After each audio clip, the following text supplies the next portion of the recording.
A continuación, el profesor Carlos Pérez dará una respuesta a la presentación del profesor Atria y luego veremos si el profesor Atria responde algo y si no pasamos a una fase de preguntas.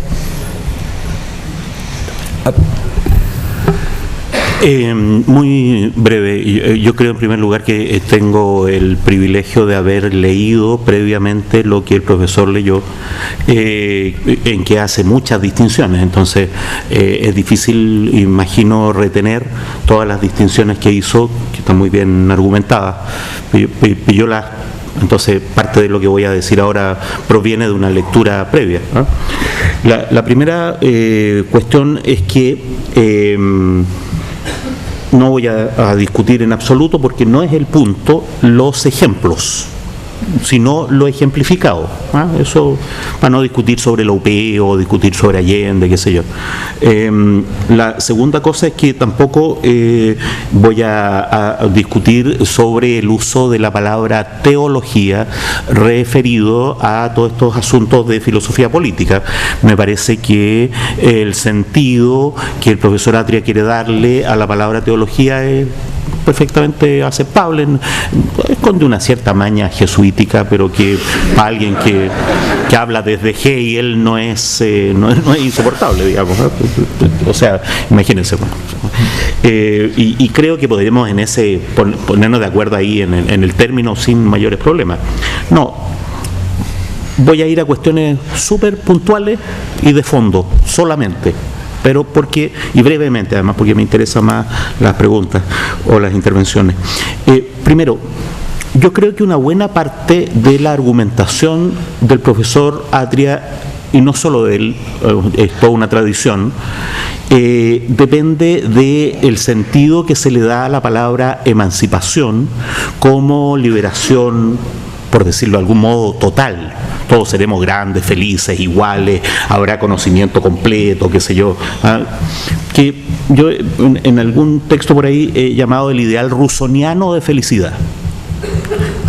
Según ese ideal, aparentemente lo que pretenderíamos como bando revolucionario es que en algún momento en el futuro todos sean felices, todos sean iguales y haya una cierta transparencia que permita que todos los agentes económicos lo sepan todo. No. Yo creo que una parte importante de la tradición marxista ha estado ligada a ese concepto ilustrado de emancipación, pero creo que es perfectamente defendible un concepto post-ilustrado, en el cual lo que queremos no es que todos sean felices, que todos lo sepan todo y que todos sean iguales. Lo que queremos es que se acabe la lucha de clase. Lo que queremos no es extirpar la contradicción o la, qué sé yo, la conflictividad en el mundo. No, lo que queremos es que se acabe la lucha de clase. Entonces, en el texto un poco más largo que el que leí, hay un párrafo por ahí en que yo distingo la conflictividad esencial, que proviene de la contradicción del ser, de la esencia, esa tradición hegeliana, de lo que en términos marcusianos se podría llamar conflictividad o violencia excedente. Lo que queremos no es que todos sean felices y todos sean iguales. Lo que queremos es que la diferencia entre ser feliz y no ser feliz no pase por estructuras históricas que cosifiquen a cada uno, ¿no es cierto?, en su posición diferencial, ¿sí? Entonces, ¿por qué eso tiene un efecto muy profundo en la argumentación? Porque debido a que se le atribuye al marxismo un concepto, ahora sí, utópico de felicidad humana, entonces el resultado como de vuelta de eso es que la violencia que los marxistas están proponiendo conduciría a algún tipo de totalitarismo. Esa es una crítica que está en Castoriadis, hecha, ¿no es cierto?, de manera muy coherente, y a mí me parece verosímil, perfectamente verosímil. El punto es que podemos perfectamente tener una idea posilustrada en que el comunismo no implica esa utopía de emancipación sin contradicciones o de felicidad general. Ese es un punto. La segunda cuestión es que a mí me parece muy interesante la disyuntiva a la que el profesor Atria lleva el problema de la unidad popular, sin discutir sobre la verosimilitud o la viabilidad de la unidad popular. No, me parece primero, muy ingenioso esta contraposición entre si eran resquicios y eran legales o eran resquicios ilegales. Esa contraposición, porque esa contraposición es el modo en que el profesor Atria lleva a evidenciar la tragedia. La tragedia es, ¿no es cierto?, Allende, me suicido para que no haya una guerra civil, o le hago caso a Altamirano o a Pinochet y me refugio en un regimiento para que haya guerra civil. De tal manera que, ¿no es cierto?, tengamos alguna oportunidad de resistir. Y entonces Allende, por las razones que sea, ¿no es cierto?, elige un gran ejemplo moral, etc. Esa es la tragedia. La tragedia es, estamos confrontados a una situación de violencia que nos excede, yo podría hacer algo, Allende, respecto de eso. Y entonces Allende hace una opción trágica, porque cualquiera de las dos cosas que hiciera era trágica, ¿no? Una opción. Y esa opción conduce a una matanza de chilenos durante 5 años, ¿no es cierto?, que después se prolonga en totalitarismo político de 17 años y en estafa durante otros 20 años. Bueno, esas son las consecuencias, ¿no es cierto? Pero la otra, este es el punto, habría desatado la violencia. Eso, desde luego, pues la violencia se desató igual, no estoy diciendo que el profesor Atria pretenda que no se desató la violencia se desató igual, pero esa ya es imputable a Pinochet, a los fascistas, qué sé yo. Pero el punto de que si Allende se metía en un regimiento y organizaba una resistencia, que la proposición de Pinochet es muy astuta, por mientras usted aguante en un regimiento 1 semana, 2 semanas, porque los campesinos, los obreros van a venir a apoyarlo y entonces podemos dar una guerra civil en unas condiciones un poco más favorables, ¿sí? A mí me parece que el hecho de que hay una cierta mañita en la presentación del argumento al mostrar que Pinochet era el que propuso eso. Hay algo de argumento ad hominem que lo lleva a uno a decir, oye, pero Pinochet estaba eso. Yo no me voy a hacer cargo de ese argumento ad hominem, simplemente voy a decir, ¿saben qué? Yo creo que Pinochet tenía razón y que lo que Allende tenía que hacer era meterse en un regimiento y, comillas, desatar la violencia, ¿sí? Porque eso nos lleva ahora al tema de la violencia revolucionaria, que es el tema de fondo, ¿sí? El argumento, ¿no es cierto?, puesto ante esa tragedia, el argumento del profesor Atria cambia. Y entonces, después del ejemplo, va a lo ejemplificado, al núcleo. Y dice, bueno, ¿y qué ocurriría si la violencia se desata? Y su argumento empieza entonces a girar en torno a ese tópico, ¿sí? La fuerza que no puede ser dominada por quien la desata, ¿sí? Frente a eso, lo que la aprehensión que a mí me produce es por qué el profesor Atria habla de el desatar de la violencia, como si no hubiese o como si fuese de un rango distinto aquella violencia no desatada, o como si esa violencia que no ha llegado a desatarse no fuera una violencia desatada de otro tipo, ¿sí? Lo que a mí me parece es que la violencia burguesa está desatada. O sea, ¿quién controla? No, la crisis financiera. Se demoraron 50 años en construir estados de bienestar para hacerlos para beneficiar a los bancos. Y ahí tienen a los españoles, ahí tienen a los griegos, ¿no es cierto? Y ligerito van a caer, ya están cayendo los ingleses, y van a caer los franceses. Y eso no es violencia burguesa desatada, ¿sí? Es decir, el calentamiento global, ¿no? ¿Quién le pone el cascabel al gato a esa cuestión? Cuando hasta Al Gore, que no vamos a decir que es marxista, ¿no es cierto?, dice, aquí parece que hay un cierto abuso del asunto, porque estamos contaminando el planeta más de lo que el planeta puede soportar. Y entonces, no estoy de acuerdo en distinguir entre una cierta violencia desatada y una violencia que no estaría desatada. Creo que la violencia está desatada igual. Y creo que efectivamente la burguesía no es capaz de controlar la violencia que ella misma ha desatado, la violencia burguesa, ¿sí? Bueno, y lo acusan a uno entonces de estar como anunciando las tempestades cuando se han empeñado sistemáticamente en sembrar viento, cuando frente a todas las advertencias incluso de sus propios partidarios siguen sembrando los mismos vientos. Entonces, ojo, la violencia revolucionaria es una violencia contra la violencia no desatada. O, voy a decirlo de manera más grave todavía, la violencia revolucionaria no desata nada. No, consuma lo que ya está desatado. Por otro lado, la opción trágica de Salvador Allende, un ejemplo que permitiría, ¿no es cierto?, que, bueno, después de un lapso que Allende tenía perfectamente claro, de terror fascista, la democracia se recompusiera y le diera nuevamente una oportunidad al pueblo chileno. ¿Sí? Y ese martirio ejemplarizador ha evitado que los propios socialistas desnacionalicen el cobre.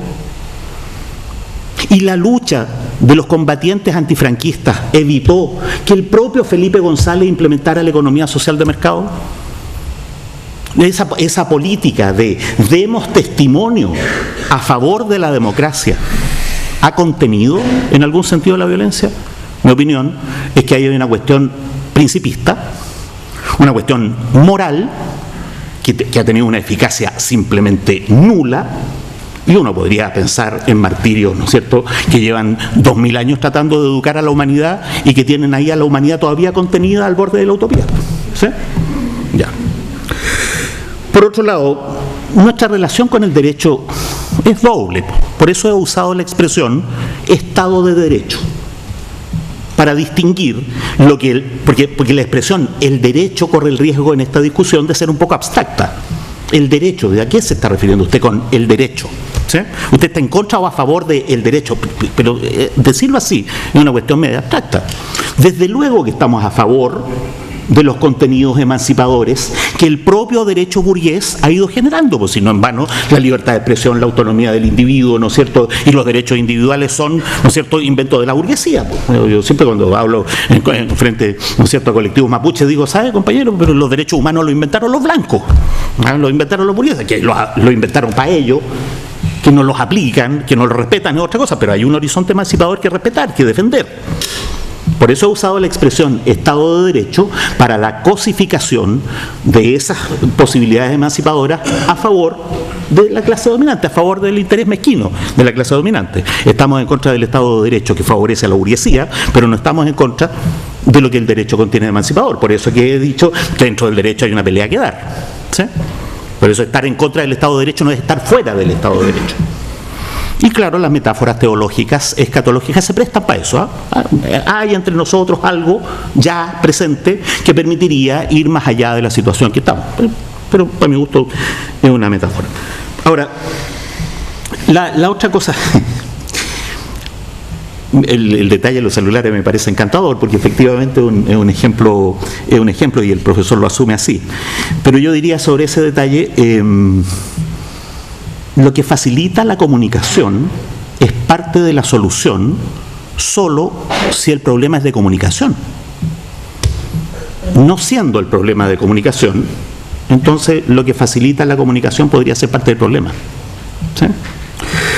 Por otro lado, la democracia, igual que el derecho, así, la democracia corre el riesgo también de ser una expresión meramente abstracta. ¿Estamos en contra de la democracia? ¿Estamos a favor de la democracia? No, pues la pregunta determinada es, ¿qué es de la democracia? No, la democracia es un fin en sí, por supuesto. La democracia participativa, la libertad del ciudadano, el diálogo libre, racional, la libertad de expresión, son fines en sí mismos. Pero ahora hablemos de nuevo, la misma expresión, y habría que distinguirla de alguna manera. Hablemos de la democracia. Hablemos de la democracia como administración. Hablemos de la democracia donde los representantes no representan a los representados. Entonces, claro, de nuevo, igual que en el caso del derecho, estamos a favor de los contenidos, ¿no es cierto?, emancipatorios, ¿no es cierto?, de la democracia, y pensamos que la democracia es un fin en sí, pero por otro lado, hay que reconocer que lo que se llama democracia de manera ambigua, ¿no es cierto?, es la manera en que somos administrados nomás. Si nuestro problema hace 20 años era la dictadura, ahora nuestro problema es la democracia. Precisamente es la democracia. ¿Qué vamos a hacer con una democracia a través de la cual somos dominados? ¿Sí?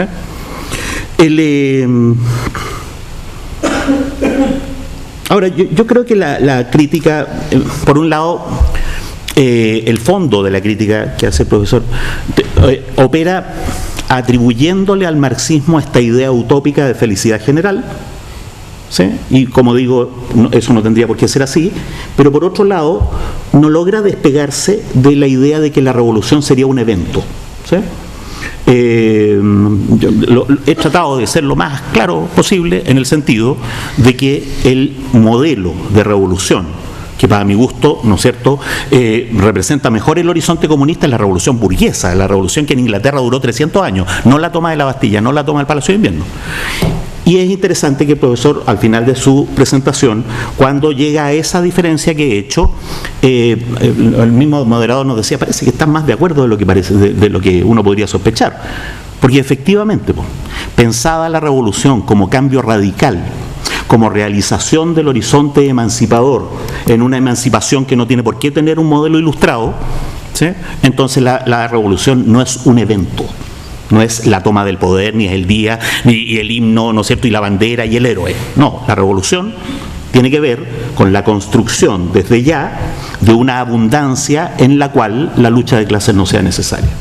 Ahora, yo creo que eso se puede explicitar con un grado de pragmatismo rayano en el socialismo utópico. Los socialistas utópicos tenían esta gracia de que planificaban sociedades casa por casa, familia por familia, cómo iban a ser las calles y las plazas. Yo creo que con esa precisión se puede precisar qué es lo que estamos entendiendo por horizonte comunista.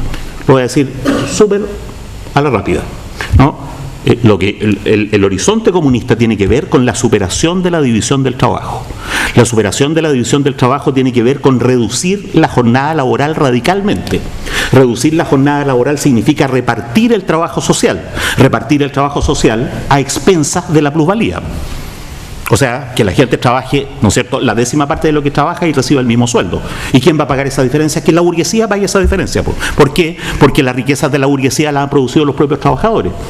Entonces, es claramente formulable. ¿Qué es lo que estoy proponiendo? Lo que estoy proponiendo, lo que un horizonte postilustrado de la tradición marxista propone, es que la riqueza producida por los trabajadores sea apropiada por los trabajadores. ¿En qué se traduce eso de manera concreta, así súper práctica? En la disminución de la jornada laboral, en una sociedad de abundancia en que recurrir a la explotación no es necesario, ¿no es cierto?, para mantener, ¿no es cierto?, una vida viable, qué sé yo, como los burgueses dicen que defienden a su familia. Eso. Y por supuesto, yo estoy absolutamente de acuerdo en que el derecho no es solo burgués. No, pues eso es lo que he dicho. Esa es la idea impopular, muy impopular, de horizonte emancipador, de horizonte moral de la humanidad. El horizonte moral de la humanidad es que la humanidad ha ido construyendo gracias a Buda, gracias a Cristo, gracias a Confucio, gracias a Lao Tse, gracias, ¿no es cierto?, incluso, ¿quién lo iba a creer?, a Platón, ¿no es cierto? Bueno, el gordo Tomás, Kant, han construido un horizonte. Y nosotros estamos por realizar ese horizonte. Y si al profesor le gustan las metáforas teológicas, entonces yo diría, no vengo a abrogar la antigua ley, sino a cumplirla. ¿Sí? Eso.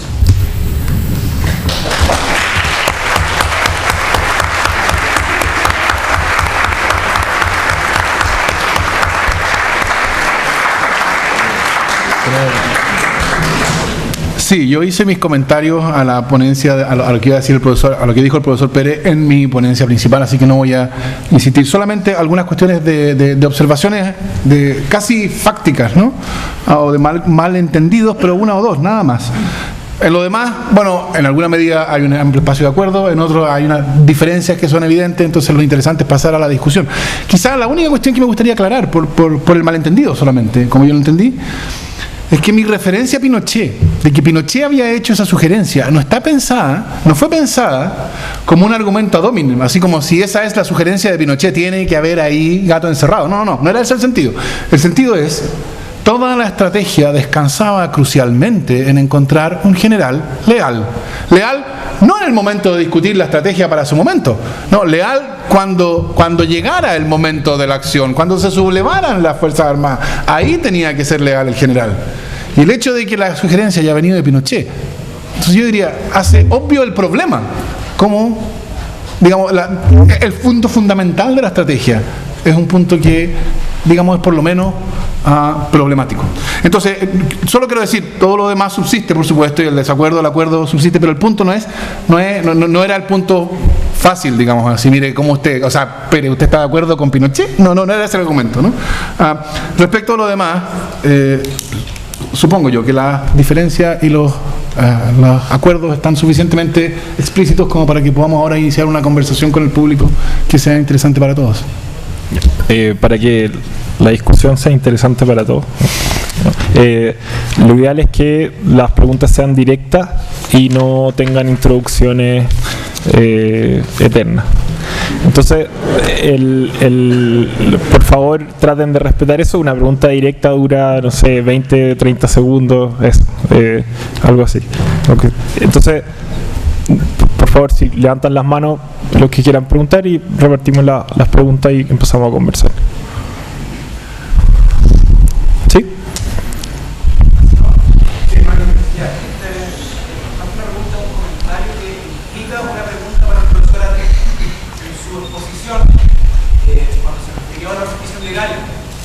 Si mal no me equivoco, hay una especie de dicotomía entre el carácter instrumental del derecho y el carácter de legitimidad del derecho. Esto porque después, cuando fue avanzando en su ponencia, dijo que el derecho tiene una dimensión instrumental, pero que también implica un compromiso con el derecho. Entonces, ¿no será que ante esas dos aseveraciones hace falta una respuesta clara a la vieja pregunta de la teoría general del derecho de qué es el derecho? Y yo respondería, siguiendo Gramsci, el derecho es un sistema hegemónico acorazado por coacción. Y esto implica que sea un sistema hegemónico. Implica que, precisamente, el profesor Adrián lo planteó, que las clases dominantes, que las clases subalternas, esta es mi interpretación, tienen una sujeción al derecho, una aceptación del derecho. El viejo ideal constitucionalista, que me sorprende profundamente que el profesor Adrián haya planteado esa frase. Entonces, finalmente, si uno entiende el derecho como un sistema hegemónico, acorazado por coacción, básicamente lo que yo concluiría que el derecho y que la aceptación del derecho y la idea de la sujeción al derecho y la idea del Estado de Derecho, finalmente lo que está haciendo es generar un consentimiento hacia el orden vigente, con ningún horizonte emancipador ni transformador. Profesor, ¿más preguntas? ¿Sí? Como sea la decisión del moderador. No, puede responder directamente, yo creo que es más fácil. Bueno, en parte lo que usted está diciendo es que está en desacuerdo con la posición que yo es que en ningún momento yo creo que es razonable negar que el derecho es un sistema hegemónico acorazado por la coacción. El punto que yo defendería es que es un error entender que el derecho no es sino un sistema hegemónico acorazado por la coacción. Lo que yo diría es el derecho, como nuestras formas realmente existentes de vida tienen, por una parte, son el resultado de luchas pasadas y entonces en algún sentido contienen la promesa de su propia superación y en otro sentido son instituciones realmente existentes y por eso entonces son formas de explotación y dominación. Y la manera y la razón por la cual entonces en ellas hay, ojo, y este hay es un hay situado. Yo creo que hay. No estoy diciendo es una verdad en todo caso respecto de toda posibilidad concebible que siempre haya. ¿Me entiendes? Puede ser que uno viva bajo un sistema que es tan radicalmente vacío o sea, tan explícitamente solo hegemonía acorazada por coacción, que entonces no... Aquí se plantea esa discusión de teoría del derecho sobre el derecho injusto. Puede que hay un derecho tan radicalmente, tan unilateralmente explícito en eso, tan corrupto, por así decirlo, que ya no sea derecho. Y entonces, claro, ahí la pregunta es una pregunta completamente distinta. Lo que estoy diciendo es que si no estamos en ese caso, lo que estamos bajo un sistema que tiene ambas dimensiones. Y la solución ante un sistema, digamos, no la solución, sino el punto en esas condiciones es poner una de esas caras contra la otra. ¿No? Es precisamente sobre la base de la radicalización de la dimensión del horizonte emancipatorio que hay en las instituciones, porque no son pura corrupción, luchar contra la otra, de modo tal, para decirlo en un lenguaje más cercano al que usaba el profesor Pérez, que sean nuestros enemigos los que tienen que afirmar su unilateral violencia. Son ellos los que están en contra del Estado de Derecho.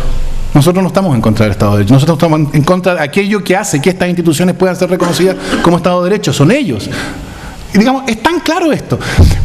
¿Qué fue lo que ocurrió en esa reunión que hubo en el búnker de la Moneda el 6 de octubre de 1988, en la madrugada?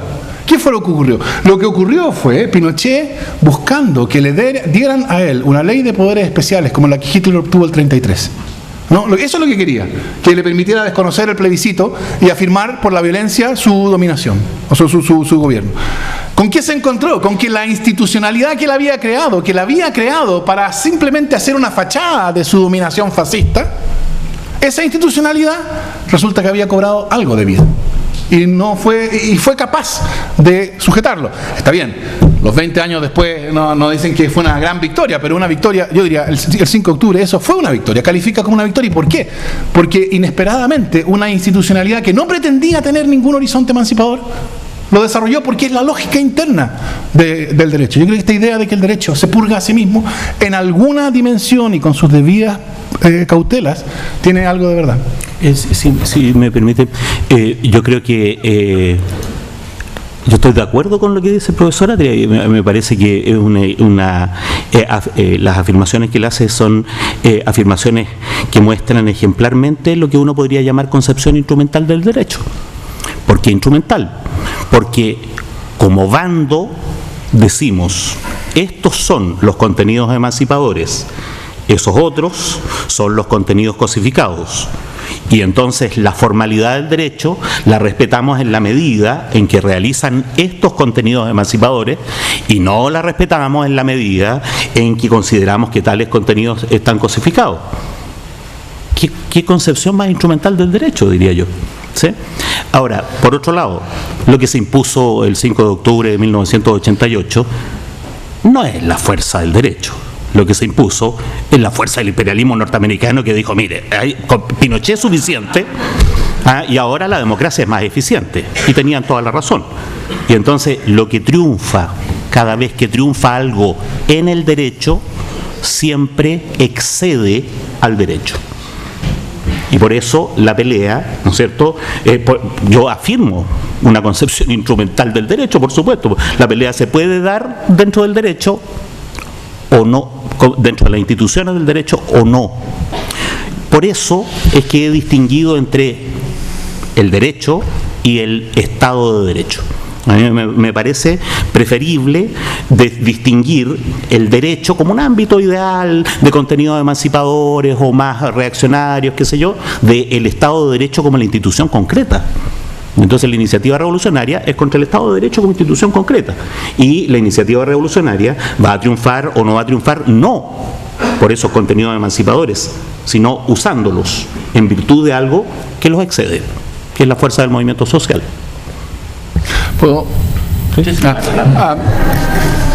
Claro, uno puede en definitiva decir que es una comprensión instrumental, dándole un contenido instrumental, que es tan parecido a no instrumental, que bueno, ahí uno dice, ya, de lo que se trata es que la manera en que yo presentaría la acción política es una acción política a nombre del derecho, precisamente porque el derecho es esa dimensión emancipatoria. El resto, lo que no es el derecho, es esa otra cosa que son los intereses particulares, son en fin, la violencia institucionalizada, todo eso. Por eso es que creo que tenemos derecho a la violencia revolucionaria. Sí, no, pero es que en ningún momento dije que no tuviéramos derecho. Lo que es notable de la expresión tener derecho a la violencia revolucionaria es precisamente que afirma la unidad con el otro, contra el cual esa pretensión se dirige. Y en eso, pues sí, profesor, soy yo el que está de acuerdo con usted es el que no está de acuerdo conmigo. Está muy bien, está muy bien. ¿Preguntas? Sí. Que eso como una distinción entre ciertos derechos fundamentales y ciertos derechos que nacen como solamente en un contexto de Estado de Derecho. Y entre estos derechos fundamentales está, por ejemplo, el derecho a la revolución, el derecho a la violencia revolucionaria, pero también podría considerarse que está el derecho a vivir adentro de un Estado de Derecho. O sea, así por lo menos el ideal, como el ideal liberal burgués. O sea, todos estos derechos solamente pueden existir adentro de un Estado de Derecho, por lo tanto, el derecho a estar en el Estado de Derecho es más fundamental que el resto. La cuestión es, si uno va a respetar los derechos fundamentales del enemigo en el momento de la violencia revolucionaria, también sería necesario respetar el derecho de los otros a vivir en este Estado de Derecho. No. Y en ese sentido, ahí está el problema, cuál es la separación entre qué violencia es admisible, o sea, una barricada, un incendio de una propiedad que también violenta uno de los derechos que están como en tela de juicio, si es fundamental o no, que es el derecho a la propiedad privada. Yo lo diría de esta manera. El derecho, así en general, como horizonte moral de la humanidad, es un fin en sí mismo. El Estado de Derecho como conjunto de instituciones es un instrumento. Y entonces tenemos derecho a vivir dentro del Estado de Derecho siempre que el instrumento cumpla con el horizonte emancipador que por lo demás declara. Porque aquí hay una diferencia flagrante entre lo que el derecho burgués declara, ¿no es cierto?, como sus intenciones, y lo que ocurre. Y he precisado dentro del Estado de Derecho dos instituciones que me parecen cruciales. No la Corte Suprema, no la existencia de un Parlamento elegido en las urnas, no, dos instituciones, ¿no?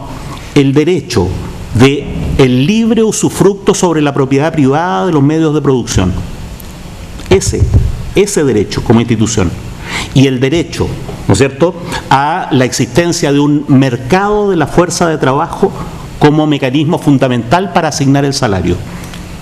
¿Cuál es la estimación marxista? Que esas dos instituciones dentro del Estado de Derecho niegan el horizonte emancipador que la propia burguesía declara. Entonces, claro que tenemos derecho a vivir dentro de un Estado de Derecho, pero si ese Estado de Derecho niega ese horizonte emancipador, entonces tenemos un derecho anterior, ¿no? ¿Por qué? Porque el Estado de Derecho es un instrumento, porque son los contenidos, ¿no?, el fin en sí mismo. Allá y después al lado. Primero el de negro, está ahí antes. Sí, mi pregunta es al profesor Arias. El profesor dice que su ponencia, la que hoy día presenta, no permite la discusión con la del profesor Carlos Pérez, principalmente porque usted este día decidió hablar acerca, digamos, de la vida chilena del socialismo y no explicitó su tesis sobre la violencia o lo que usted piensa acerca de la violencia, como lo explicita en un texto que publicó en el CELA como la violencia excepcional a los ojos de los normales, o también en el texto de Viviendo bajo la muerte, donde una de las frases más que me llamó la atención a mí es cuando habla de que la dictadura es producto de la reforma agraria, entonces resulta resulta la noche de San Bartolomé. Entonces me gustaría pedirle que si pudiese explicitar delante del auditorio como en relación a esos temas. La razón por la cual no repetí los argumentos de Viviendo bajo ideas muertas es porque esta discusión partía de ahí. No es que las oculte ni mucho menos, están ahí publicadas a la vista de todos. El pasaje al que usted se refiere es un comentario a una carta que escribió Proudhon a Marx, en la cual precisamente, diría yo, para usar los términos que hemos estado usando ahora, Proudhon ve en la propuesta de Marx le escribe para formar una red de revolucionarios, de modo tal que cuando llegue el momento de la acción, esa es la frase que usa Marx, estemos todos conectados y sepamos en qué está cada uno, y Proudhon ve en esta referencia a cuando llegue el momento de la acción, una referencia a la idea de revolución como evento, ¿no? Con una fecha, con una plaza, con un edificio. Y lo que Proudhon dice es que él ha abandonado la idea de que la revolución puede ser entendida como un evento, y que entonces, en vez de darle nuevos bríos a la propiedad privada por la vía de hacer una noche de San Bartolomé de los propietarios. Él prefiere cocinar, y por eso la referencia al profesor Pérez, él prefiere cocinar a la propiedad a fuego lento, poner la teoría de la propiedad contra la propiedad, que es lo que, a la manera en que yo lo interpreto, es poner la dimensión emancipatoria de la propiedad contra la propiedad, poner la dimensión emancipatoria de la democracia contra la democracia, poner la dimensión emancipatoria del contrato contra el contrato, etc. Entonces, la referencia a la reforma agraria es una manera de ilustrar algo que yo creo que no puede ser negado. Admito que en algunas versiones de ese artículo, algunas versiones antiguas, sobre todo si usted leyó la de Cela, puede ser malentendido, pero yo creo que después en versiones posteriores quedó claro. Lo que yo creo que no puede ser negado es que la brutalidad de la violencia que se desató el 11 de septiembre, y aquí me refiero a algo que dijo el profesor Pérez, yo hablo de que la violencia se desató en el sentido en que había una diferencia en la violencia el 9 de septiembre y la violencia el 15 de septiembre. No estoy usando un sentido más pretencioso que es. En ese sentido se desató.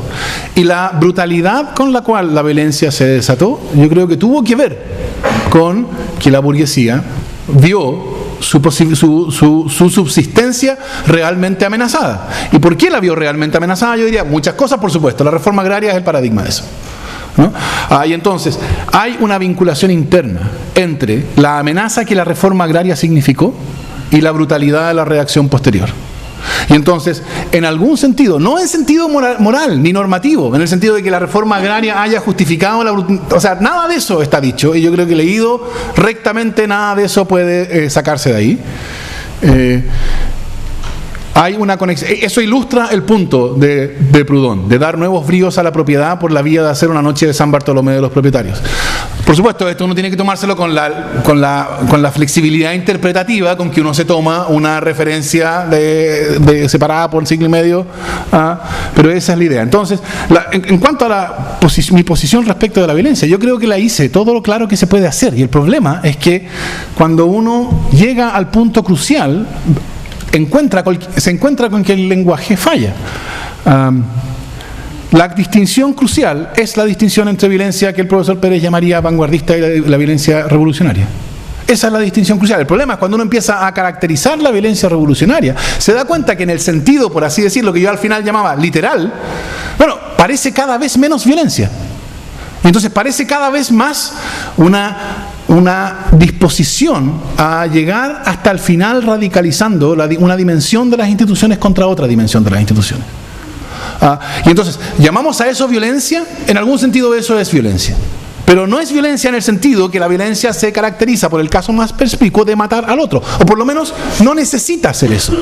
Y yo todavía no he escuchado un argumento que muestre que necesita hacer. El que diría necesita ser así es el que está capturado por una visión romántica de la revolución como evento, que diría, si no es con violencia en el sentido físico de matar a otro, si no es con una plaza tomada, entonces no es the real thing, no es una revolución verdadera, algunos arreglos socialdemócratas. Pero esa precisamente es la posición de la cual entiendo yo, el profesor Pérez, tanto como yo, huiríamos.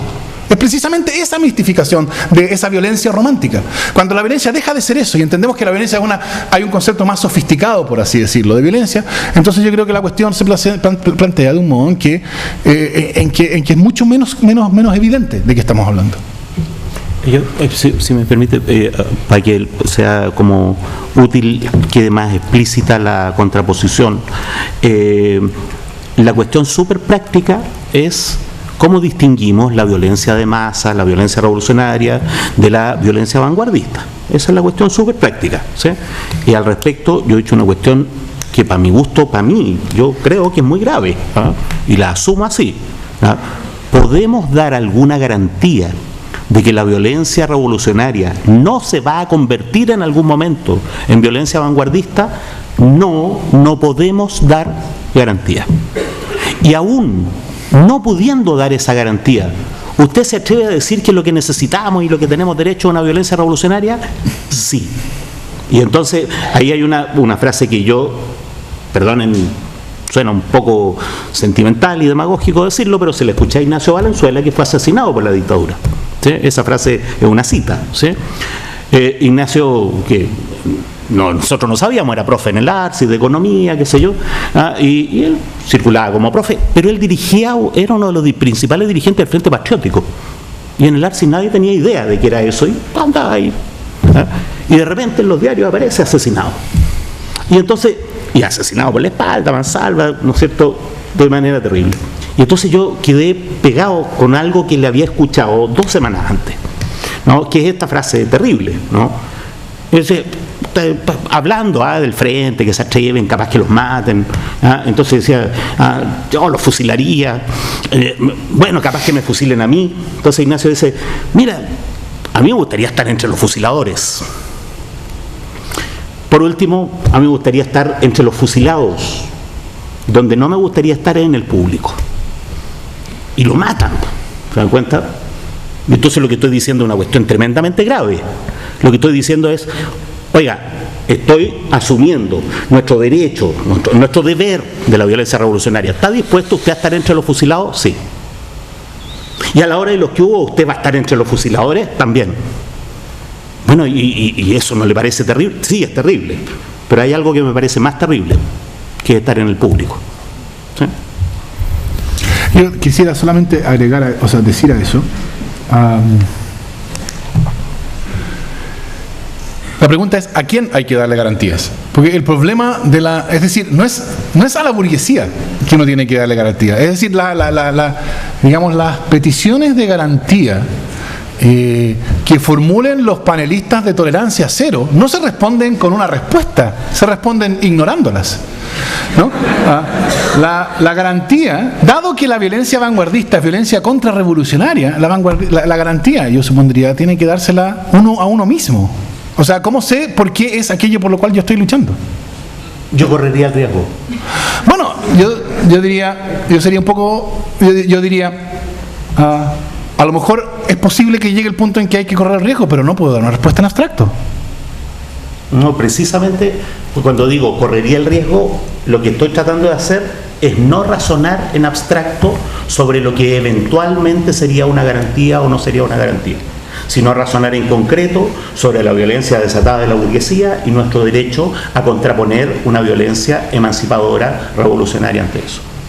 Y ahí el punto es, yo correría. Voy a decirlo en términos un poco más difíciles por si está quedando muy claro. ¿Puede el bando revolucionario estar enajenado respecto de su propia acción?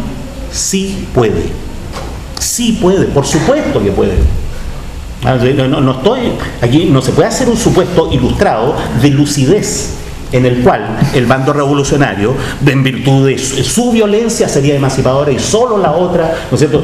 Puede ocurrir que el bando revolucionario inicie una revolución y termine una dictadura estalinista. Puede ocurrir, ha ocurrido 10 veces. Y entonces, pero ¿es suficiente ese testimonio empírico para no correr el riesgo? Yo creo que no. Y si me dicen, oiga, pero si hace una revolución de nuevo ahora está el mismo, miren, una de esas no. Y yo correría el riesgo 10 veces, 100 veces, porque es una marcha muy larga, porque la revolución burguesa no se realizó cortándole la cabeza a Carlos II, no, la revolución burguesa a Carlos I, ¿no? La revolución burguesa siguió, y el evento fue terrible, ¿no es cierto? Y hubo una guerra civil, pero siguió. Y entonces, cuando nos dicen, bueno, pero es que la revolución bolchevique culminó en una dictadura totalitaria, bueno, será para la otra, porque la marcha es larga, ¿se dan cuenta? Y si me dicen, bueno, pero es que los comunistas chinos se volvieron al comunismo, bueno, hay que ir de nuevo, porque la marcha es larga, ¿se entiende? Y entonces, y en cada uno de esos eventos trágicos, yo creo que hay que correr el riesgo. Sí. No, recordemos el horizonte emancipatorio de 30 segundos en las preguntas, por favor.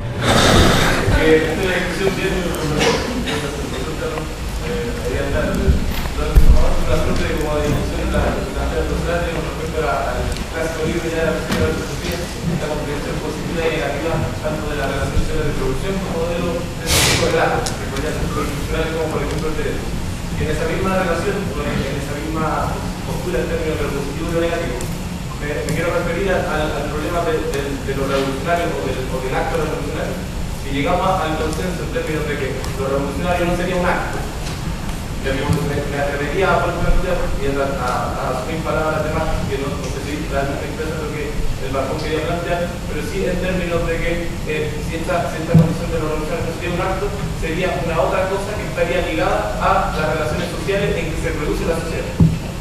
Si si esas relaciones sociales que se producen en la sociedad van a modificar o van a plantear otras alternativas, es ahí en donde se gesta lo violento. Y no es un acto particular o un acto concreto que un movimiento o un partido político o un sector del pueblo puede generar en una coyuntura concreta histórica, Es lo que dijo. sino que es el acto en términos de horizonte de sentido, de modificación de relaciones en tanto esto se produce. Por eso, este acto violento, en términos de modificaciones de relaciones sociales en que la sociedad se produce, de alguna u otra manera va a tocar las condiciones que el profesor Atria considera positivas y negativas de la relación del derecho, como categoría abstracta y como categoría concreta. Por ende, si el profesor Atria plantea de alguna u otra manera una postura de cambio de la sociedad, y esto en términos de la pregunta, ¿hasta qué punto el derecho podría resistir estas condiciones de modificación de relaciones sociales de producción con respecto a, por ejemplo, categorías como la propiedad privada, como la concepción de la vida como se entiende ahora, como las relaciones en que se encuentran de la misma educación, las relaciones de intercambio de comercio, hasta qué punto esas relaciones se van a ir planteando? Incluso no solo llevándolo al terreno filosófico del derecho en términos de las categorías de derechos fundamentales, sino a los componentes que son, por así decirlo, importantes de la sociedad en sí, que de alguna otra manera dan cuenta del desarrollo de en las cuales el derecho se fundamenta. Por ende, trato de retomar un poco la pregunta, ¿hasta qué punto, a mi juicio, que sería el verdadero acto revolucionario, que sería modificar las relaciones sociales, hasta qué punto el derecho, en esta condición de positivo o negativo, para usted es capaz de resistir esta dicotomía y esta tensión de los sectores populares, incluso más allá de la disyuntiva que pueda haber en términos de la vanguardia? Porque incluso en términos históricos, el pueblo ha superado muchas veces la concepción de su propia vanguardia. Y es la vanguardia la que incluso ha intentado someter las condiciones de superación histórica que el pueblo ha planteado. Es cosa de ver la película, por ejemplo, de López, de alguna vez, que si bien se plantea en una categoría distinta, no es una concepción de vanguardia. Entonces, un poco hacia allá va la pregunta. Bueno, yo supongo que el sentido en que usted dice que donde se aloja la violencia es el sentido en que yo dije que hay una conexión interna entre la idea de revolución, que no es un evento, y la idea de violencia, ¿no? La pregunta, ¿hasta dónde va, digamos,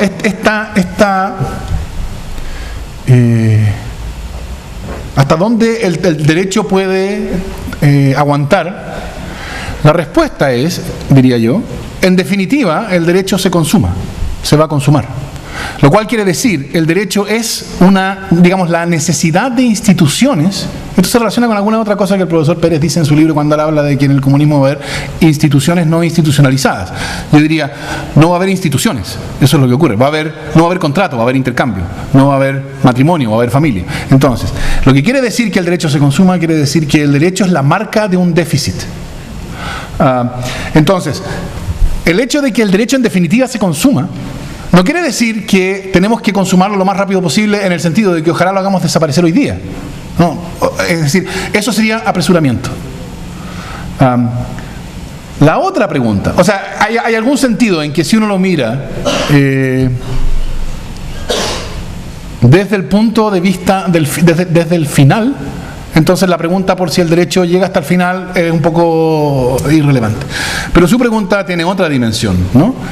Y es esta pretensión de la clase dominante de que el derecho, de que está vinculada al derecho.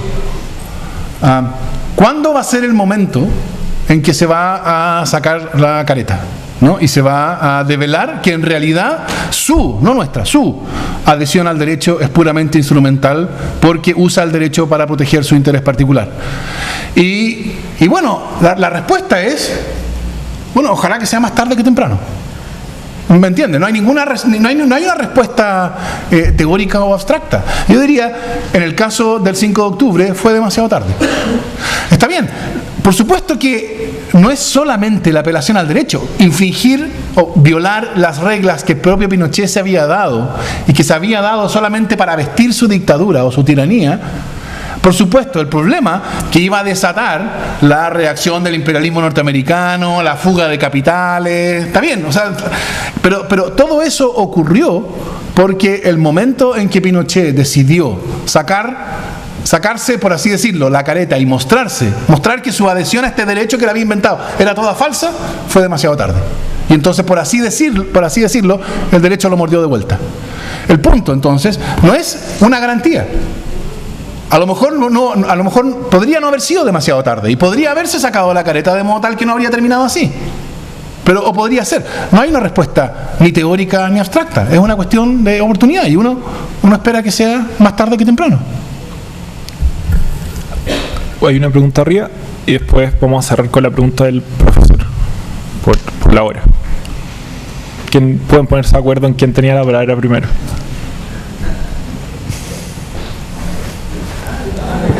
Son muy educados. Mi pregunta es para el profesor Atria. Pienso en particular que el uso de la categoría de violencia en términos de instrumentalidad y la posterior casi igualación al entender que la distinción en términos de negativa hace el concepto de violencia revolucionaria.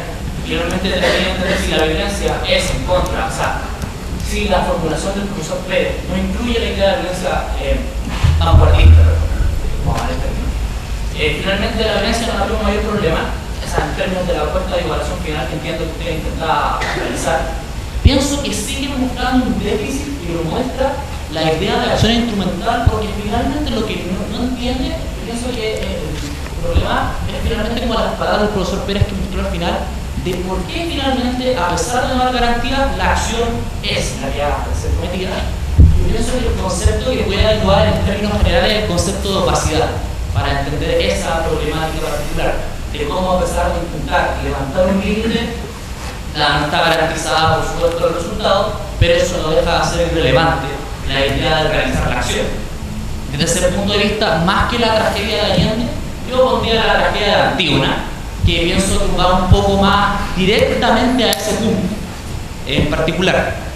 Porque realmente, ¿qué es lo que está en juego cuando el profesor Pérez habla de la idea de violencia en particular? Es una serie de conceptos que realmente uno puede identificar, por ejemplo, el concepto de revolución como uno de ellos, pero como una cuestión de negación de un contenido particular elaborado desde la dominación de la burguesía, hay otros conceptos que yo pondría más para entender esa relación, concepto de trabajo, por ejemplo, capítulo 5 del Capital, que es el que más me gusta a mí en particular, para dar cuenta de esa idea, ¿no? Si uno tiene idea, a mi juicio, ese contexto en particular es que tiene más sentido de por qué incluso la violencia nunca ha sido instrumental, a pesar de que tenga algunas expresiones que sean parte de eso. Bueno, es que en esos términos yo no tengo mayor problema. Por eso yo digo que estoy de acuerdo con el profesor Pérez. Cuando el profesor Pérez dice que la cuestión es, llegado el momento de si vamos a optar por la violencia revolucionaria, asumiendo el riesgo que sea violencia vanguardista, la pregunta fundamental es ¿eso va a acelerar? O sea, ¿cómo cae eso en esta revolución que toma 400 años? Y yo no veo que por el hecho de ser violencia por el hecho de ser extrainstitucional y afirmar violentamente una unilateralidad, no veo que eso signifique nada. Yo no he dado un argumento genérico, me preocupé de decir que yo creo que no hay un argumento, entre comillas, moral contra la violencia como método de acción política. La objeción contra la violencia nunca es esa. Esa es la objeción para, como yo les decía, los panelistas de tolerancia cero, ¿no? Y como yo les dije, yo creo que los panelistas de tolerancia cero pueden ser ignorados, ¿no? La objeción contra la violencia, primero, es una... No hay una objeción contra la violencia. Lo que la violencia tematiza, esa es la cuestión.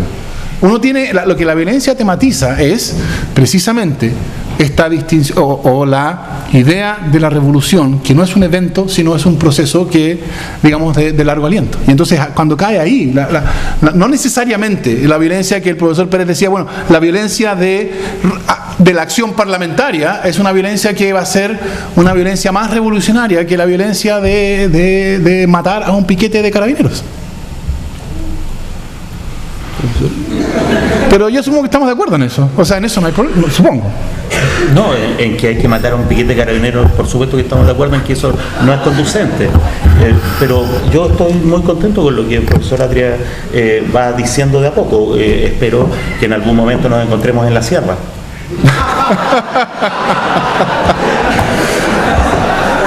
Yo espero que no, porque yo creo que dada mis características personales, lo probable es que yo termine como Simone Weil, que fue al frente en la Guerra Civil Española y tuvo que volver porque su torpeza la llevó a caer sobre una sartén con aceite hirviendo. En el campamento, por supuesto, no en la guerra. Profesor. Sí. Yo no tengo tan fresca mi lectura ni de Capital, ni de Gramsci. Tengo la impresión de que la naturaleza del desacuerdo, que creo que lo hay, a pesar de la buena voluntad de Fernando de converger con Pérez, y la mala voluntad de Pérez de no querer converger, pero puede estar equivocado. Da la impresión de que el profesor Acha piensa esta relación entre, digamos así, los compromisos emancipatorios de los valores que llevan las instituciones del derecho, por un lado, y las instituciones realmente existentes, como si estas ocurrieran, no sé si no tengo otras palabras, al interior de una esfera que en su conjunto podríamos llamar derecho. Mientras la institución Pérez dice el derecho llega hasta aquí y de aquí vaya empieza la política, por ejemplo, o cualquier otra cosa. Si esto es correcto, entonces tiene un desacuerdo bien fundamental porque el profesor Pérez, aunque él estaría seguramente en desacuerdo con esta caracterización, es humaniano, en el sentido de que hay un kelseniano. Hay afuera del derecho. O, para decirlo con palabras más amables, Maquiavelo. puede ser aún más amable.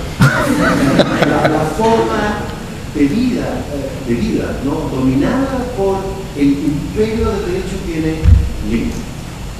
Y más allá de esos límites ya no podemos categorizar lo que ocurre en términos de derechos, salvo quizás respectivamente una vez que hayamos ganado o perdido.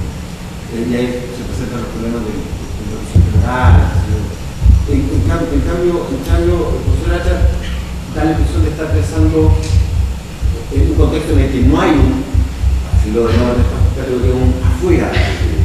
Pero si esto es correcto, el desacuerdo es real.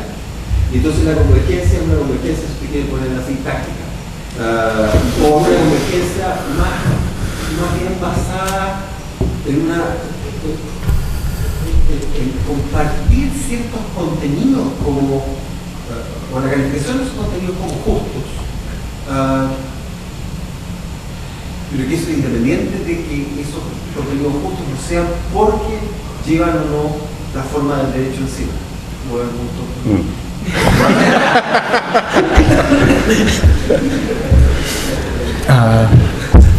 Bueno, yo estoy de acuerdo en que tenemos una diferencia real en cuanto a esa especie de fuera del derecho. Efectivamente, lo que creo, hay otro más alto que habla por mi boca, que es que el derecho está excedido por la hegemonía de la clase dominante, y que respecto de la hegemonía de la clase dominante es meramente instrumental, y estoy de acuerdo con lo que dice el profesor Acha y también con lo que diría el propio Marx, ¿no es cierto?, de que no es solo instrumento de la clase dominante, sino que también tiene contenidos emancipadores. Marx a cada rato está diciendo esto es un gran paso adelante en la humanidad, esto es otro paso que gracias a la burguesía esto, gracias a la burguesía lo otro, ¿sí? Pero sí, yo creo que parte del ánimo, esto es interpretación pura, pero parte del ánimo del profesor Acha de llevar estas categorías al ámbito teológico tiene que ver con esa inclusión, con esa inclusión en que hay un cierto todo que desde sí mismo puede ir más allá, ¿sí? Yo estoy de acuerdo con esa idea en mi versión hegeliana de ese todo, pero creo que ese todo está atravesado por una diferencia radical, por una contradicción radical, que es la lucha de clases, y ahí hay un, comillas, fuera, ¿sí?, que excede a las instituciones, no excede la historia real, pero que claramente excede las instituciones, ¿sí? En ese sentido, la cuestión súper concreta es hasta cuándo vamos a tener paciencia con las elecciones parlamentarias, con las elecciones concejales. Y en la lógica inclusiva corresponde, porque es un contenido, porque es un objetivo en sí mismo, tener una paciencia infinita. Y en la lógica que yo estoy describiendo, no. Yo estaría por funar las elecciones de concejales, como dice la compañera Pelirroja ahí, ¿no es cierto? Porque efectivamente hay un límite en que perder la paciencia con las formalidades institucionales, ¿no es cierto?, contribuye a poner en evidencia ese exterior que está excediendo claramente lo que las instituciones prometen o declaran. ¿Sí? Es una sagaz observación la del profesor Ormeño. No era tanto. No. De hecho, esto me recuerda algún intercambio entre Schmitt y Kelsen. En que el punto de Schmitt es precisamente ese, ¿no? Kelsen cree que hay un momento en que se puede decir aquí termina el derecho. Y el punto de Schmitt era, no se puede decir aquí termina el derecho en la medida en que eso sea jurídicamente relevante, ¿no? Y el ejemplo del profesor Pérez es un buen ejemplo. El derecho entendería, o sea, la manera en que funar las elecciones es entendido por el derecho, o una vez que la funa se afirma a sí misma, bueno, está en la discusión hoy día, es ejercicio del poder constituyente, ¿no? El poder constituyente es una dimensión que el derecho entiende. No, aquí está ese es el punto clave, ¿no? Que es el momento que el derecho lo entiende adentro, pero afuera, ¿no? Afuera en su operación, adentro en su inteligibilidad. Así que eso como reacción al comentario del profesor Ormeño, pero me parece agudo. Bueno, siendo como las 8:20, vamos a dar por terminado esto.